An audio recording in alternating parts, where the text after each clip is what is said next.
પંડિત દીનદયાલ ઉપાધ્યાયની જન્મ જયંતિની ઉજવણીના ભાગરૂપે છોટાઉદેપુર જિલ્લા ભાજપ કાર્યાલય ખાતે પુષ્પાંજલિ અર્પણ કરવાનો કાર્યક્રમ યોજવામાં આવ્યો હતો।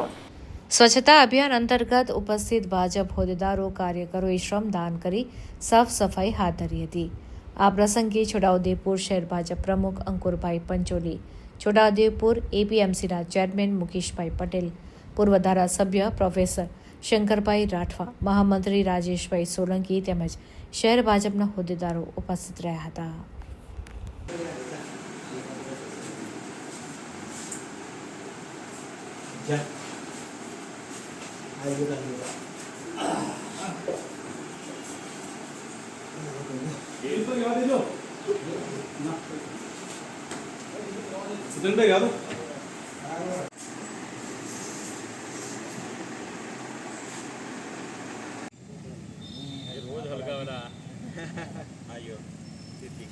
તૈયારીમાં નિકાલ થઈ જાય।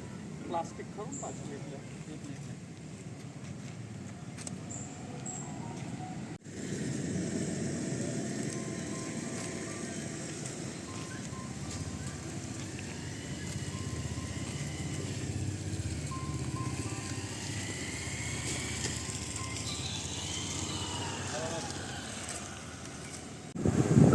આજે 25મી સપ્ટેમ્બર દીનદયાળ ઉપાધ્યાયજી જે અંત્યોદય યોજનાને લઈને આખું પોતાનું જીવન અર્પણ કરી દીધું અને ગ્રામ્ય વિસ્તાર સુધી અંત્યોદય યોજના જાય, છેવાડાના માનવીને પણ આઝાદીના અમૃત ફળની પ્રાપ્તિ થાય, એ માટે એમને પોતાનું બલિદાન આપી દીધું એવું મહાન વિભૂતિને આજે જન્મજયંતિ નિમિત્તે છોટાઉદેપુર જિલ્લાના તમામ કાર્યકર્તાઓ અહીંયા ઉપસ્થિત થયા, એમને પુષ્પાંજલિ અર્પણ કરી અને ત્યારબાદ સફાઈ અભિયાન કર્યું અને એક વૃક્ષ જે રોપવાની જે વાત છે એ પણ એક પેડ માં કે નામ એ માટેનો પણ કાર્યક્રમ આજે કરી રહ્યા છે અને એમને ખૂબ ખૂબ શ્રદ્ધાંજલિ આપીએ છીએ।